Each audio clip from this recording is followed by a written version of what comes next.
Баршаңызға сәлем алейкум. Бүгін сіздермен бірге қыста рахаттанып ішетін мохито сусынын дайындайтын боламыз. Егер де сіздер қысқа банкалы жауып үлгермеген болсаңыздар, міндетті түрде менің каналымдағы рецепттерден көріп қысқа дайындалсаңыздар болады. Міндетті түрде каналыма тіркеліп, жанында қоңырау белгісін басуды ұмытпаңыздар. Ең бірінші біз апельсин мен лимонымыздың ашылуға кетуі үшін ыдысымызға салып, үстінен қайнап тұрған суымызды құямыз. Осы күйінде біз шамамен 5 минутқа қойып қоямыз. Барлық жеріне ыстық су тиюі керек. Сол кезде бізде апельсин мен лимонның ашылуға кетеді. Банканың барлығын алдын ала пулап, яғни стерилизация жасап алдым. Қалай стерилизация жасау керек екенін описание бөліміне ссылка қалдырып кетемін. Сол жерден көріп жасасаңыздар болады. Жемістерін де барлығын алдын ала жуып тазалап алдым. Бізге персик, яғни шабдалы, лимон және де апельсин қажет болады. Әрбір 2 литр банкаға менде шамамен 4-5 дана персик, орташа көлемдегі 1 апельсин және де 1 кесім лимон керек болады.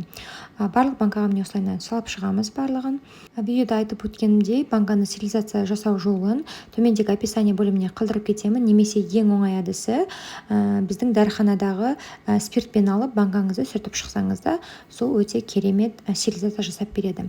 Жемістердің барлығын міне салып болғаннан кейін үстіне жалбызымыз, яғни мятамызды саламыз. Одан кейін үстіне қант салуымыз керек. Әрбір 2 литр банкаға мен 200 грамм қант салып жатырмын. Яғни литрына 100 грамм қанттан салыну керек. Егер банкаңыз үлкенірек болса, 3 литр болса, 300 грамм қант саласыз. Барлығына міне қант салып болғаннан кейін қайнап тұрған ыстық суды осылай банкамыздың үстіне құямыз. Банкаға бірінші құйған кезде аз мөлшерден құя отырып, ұлғайтсаңыздар да дұрыс болады. Осылайынан міне банкамыз толықтай үсті толғанға дейін міне ыстық қайнап тұрған суымызды құямыз. Құйғаннан кейін міндетті түрде қақпағын жауып қоясыздар, бұрамайсыздар. Осы жабық күймен шамалы 5 минуттай тұру керек. Және де менің каналымнан басқа да қысқа банка жабу жолдары бар. Видеоларды көріп, егер де өздеріңіз немесе таныстарыңыз қысқа банка жауып үлгермеген болса, сол кісілерге видеоның сілтемесін жіберсеңіздер болады. Шамамен 5-10 минут тұрғаннан кейін осылайынан міне біздің банкамыздың қақпағын мықтылап тұрып осылай жауып аламыз.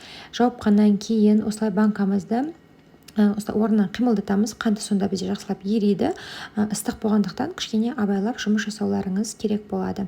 Одан кейін бетін төңкеріп, осылайынан міне қойып, жылы болып тұратындай үстіне осылай көрпеше жауып аламыз.